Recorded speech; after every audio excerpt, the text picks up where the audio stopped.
ఇక విమాన ప్రమాదంపై మేజర్ భరత్ రెడ్డి గారు మనకు అందుబాటులో ఉన్నారు. నమస్తే మేజర్ భరత్ రెడ్డి గారు. విమాన ప్రమాదం అత్యంత దురదృష్టకరం. దీనిలో ఎంతమందిని రక్షించడానికి ఆస్కారం కనిపిస్తోంది? On the prima facie, I doubt there could be any survivors, and because of the intensity of the incident or accident, we can call it an accident. అయితే టేక్ ఆఫ్ అయిన కొద్ది నిమిషాల్లోనే మీకు విజువల్స్ లో మీరు అందరూ కూడా గమనించి ఉంటారు. టేక్ ఆఫ్ అయిన కొద్ది నిమిషాలకే క్రాష్ అయింది. సో డెఫినెట్ గా ఎయిర్ క్రాఫ్ట్ లో లాంగ్ హాల్ట్ ఎయిర్ క్రాఫ్ట్ కాబట్టి ఆల్మోస్ట్ ఒక 12 to 15 hours ఎండ్యూరెన్స్ కి సరిపడా ఫ్యూల్ ఉంటుంది ఆన్ బోర్డ్ వింగ్స్ లో.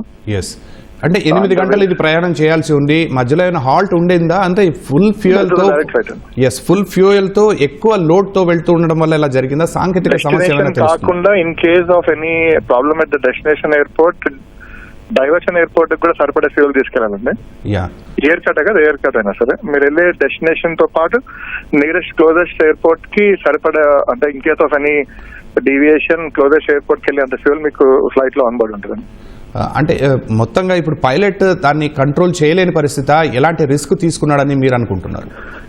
పైలట్ కంట్రోల్ చేయలేని పరిస్థితి because of loss of controls, loss of engines వల్ల అయి ఉండొచ్చండి మోస్ట్లీ.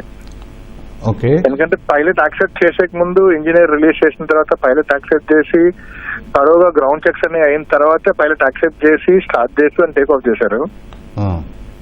అంటే ఈ గతంలో కూడా మనం ఇలాంటి టేక్ ఆఫ్ సందర్భాల్లో ఏమైనా ప్రమాదాలు చూసామా? వాటి నుంచి మనకి దీన్ని లింక్ చేసినప్పుడు ఎలాంటి సాంకేతిక లోపం జరిగింది అనిపిస్తుందా? ఈ ప్రస్తుత ప్రమాదంలో ఏం జరిగింది? ప్యాసింజర్ ఎయిర్ క్రాఫ్ట్ చాలా తక్కువ సందర్భాల్లో, అట్లీస్ట్ ఇన్ ఇండియన్ స్కైస్ చాలా తక్కువ సందర్భాలు. ఈ పర్టికులర్ కేసులో కూడా ఇన్ కేస్ టేక్ ఆఫ్ అయినా, అంటే what has happened is very unfortunate. But take off అయినా కొద్దిసేపటి కన్నా జరుగుంటే, కొంచెం హైట్ లో ఉండుంటే, ఒక 20-30 feet హైట్ లో ఎయిర్ క్రాఫ్ట్ ఉండుంటే. అంటే మనం కొన్ని పీటీఐ దృశ్యాలు కూడా చూసాం భరత్ రెడ్డి గారు. ఏంటంటే ఇప్పుడు ఒకసారి టేక్ ఆఫ్ అయ్యి మళ్ళీ కిందకి దిగుతూ మళ్ళీ క్రాష్ ల్యాండింగ్ అయిన సందర్భంలో దృశ్యాలు కనిపిస్తాయి. Pilot has lost control for the reasons best known to him or her.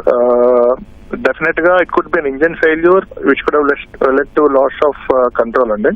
Okay, అలాంటి సందర్భంలోనే డిస్ట్రెస్ కాల్, మేడే కాల్ ఇలాంటివి చేస్తూ ఉంటారా? మేడే కాల్ అలానే కదండి. In case mayday is generally for any emergency, it could be any sort of emergency. Okay, అంటే ఇప్పుడు దీనిలో కనీసం ఎంతమందిని మనం రెస్క్యూ చేసే ఛాన్సే లేదంటారా? Personally, and it's too early for me to comment, but then personally my gut feeling says, looking at the intensity of the accident, the survival of any passenger or crew is very, very remote అండి. Okay, అలాగే ఒక వైద్య medical కళాశాల hostel భవనంపై కూలటం, అక్కడ విద్యార్థులు కూడా కొంతమంది మరణించే ఛాన్స్ జనావాసంలో క్రాష్ అయింది. అదే అండి, అంటే పైలట్ బెస్ట్ ఎఫర్ట్స్ పెట్టుంటాడు. జనరల్ గా when they lose, they know that they're about to crash, or when they know that they lost the control of the aircraft, సాధారణంగా వాళ్ళు జనావాసం లేని ప్రాంతాల్లో డైవర్ట్ అవడానికి ప్రయత్నిస్తారండి. దీనికి వాళ్ళ కంట్రోల్లో ఉండుంటే ఎంత ఎత్తు? 800 అడుగుల ఎత్తుకి వెళ్లిన తర్వాత hardly any height for pilot to get control over the aircraft అండి. ఇన్ కేస్ లాస్ అవుతే కనుక, అదే అంటారు, సపోజ్ మీరు హైట్స్ లో ఉండుంటే దాన్ని కొంచెం రైట్ చేసి క్లోజెస్ట్ ఎయిర్పోర్ట్ కి వెళ్తాం అనేది ఫస్ట్ ప్రయత్నం. దగ్గరలో ఉన్న ఇన్ కేస్ టేక్ ఆఫ్ అయిన తర్వాత రూట్ లో ఉన్న క్లోజెస్ట్ ఎయిర్పోర్ట్ ఏదో ఒకటి. ఎయిర్పోర్ట్ కి వెళ్ళలేని సిచ్యువేషన్ కానీ క్రియేట్ అయింటే కనుక జనావాసాలకి దూరంగా ల్యాండ్ అయ్యే ప్రయత్నం చేస్తారండి. అంటే మీరు కొన్ని దృశ్యాలు మీరు చూసే ఉంటారు కదా, అలాగే అంటే ఆ హైట్ లో ఎమర్జెన్సీ ల్యాండింగ్ చేస్తున్నాం, క్రాష్ ల్యాండింగ్ చేస్తున్నాం అనుకుంటున్నప్పుడు ఎలాంటి విండోస్ ఉంటాయి ప్రయాణికులు బయటపడటానికి? ప్రయాణికులు బయటపడే విండో కూడా అసలు అంటే ఆస్కారం లేదండి. అన్ని కూడా couple of less than 3-4 minutes లో మొత్తం అంతా జరిగిపోతుంది. మనము యాజ్ ఎ నార్మల్ ప్యాసింజర్ మనందరం కూడా ఫ్లైట్ ఎక్కినప్పుడు క్యాబిన్ క్రూ మనకి సేఫ్టీ ప్రికాషన్స్ బ్రీఫ్ చేస్తూ ఉంటారు, మనం గమనించే ఉంటాం మీరు కూడా. హలో, చెప్పండి సార్. సేఫ్టీ ప్రికాషన్స్ అయితే క్యాబిన్ క్రూ చెప్పారు. అది ఎమర్జెన్సీ ఎగ్జిట్ డోర్స్ నుంచి ప్యాసింజర్ అనే వాళ్ళు ఆ ప్రికాషన్స్ అన్ని తీసుకుని బయటకు రావాలన్నా దానికి రియాక్షన్ టైం కావాలండి, ఎమర్జెన్సీ డోర్ ఓపెన్ చేసుకుని. సో ఈ పర్టికులర్ సందర్భంలో ఎమర్జెన్సీ డోర్ ఓపెన్ చేసి బయటకి ప్యాసింజర్ ఇవాక్యువేట్ అయ్యేంత టైం కూడా లేదండి. క్షణాల్లో జరిగిపోయిన ఈ దుర్ఘటనపై గతంలో మీరు ఇలాంటి ఏమైనా దుర్ఘటనలు చూసారా, విన్నారా? దీని గురించి వేరే దేశాల్లో అయినా సరే ఇలాంటి సందర్భాల్లో ఇలా సహాయ చర్యలు వెంటనే ఏం చేయలేమంటారా?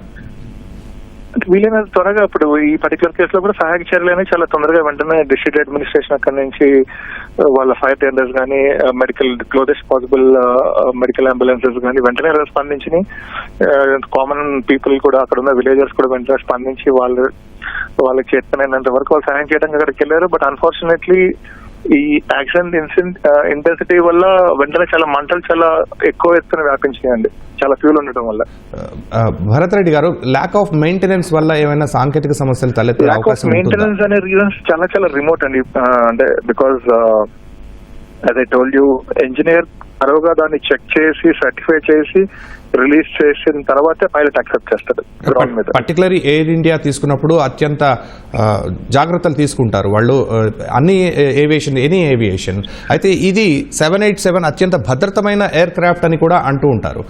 ఇలాంటి ఇన్సిడెంట్స్ ఏమైనా ఇంతకుముందు జరిగి ఉంటాయి? 787 డ్రీమ్ లైనర్ లో యాక్సిడెంట్స్ చాలా తక్కువ అండి. అంటే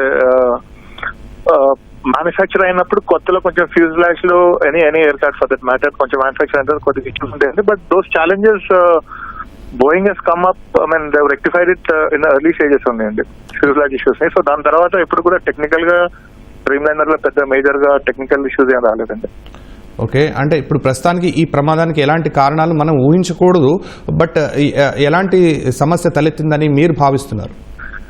పర్సనల్ గా major reasons for aircraft to lose control it could be engine failure or loss of control, like flaps కానీ రెడార్ లో ఉన్న టైల్ లో ఉన్న రెడార్ కంట్రోల్ కానీ ఇవన్నీ లాస్ అయితే కనుక ఎయిర్ క్రాఫ్ట్ లిఫ్ట్ దొరుకుతుంది ఎయిర్ క్రాఫ్ట్ కి.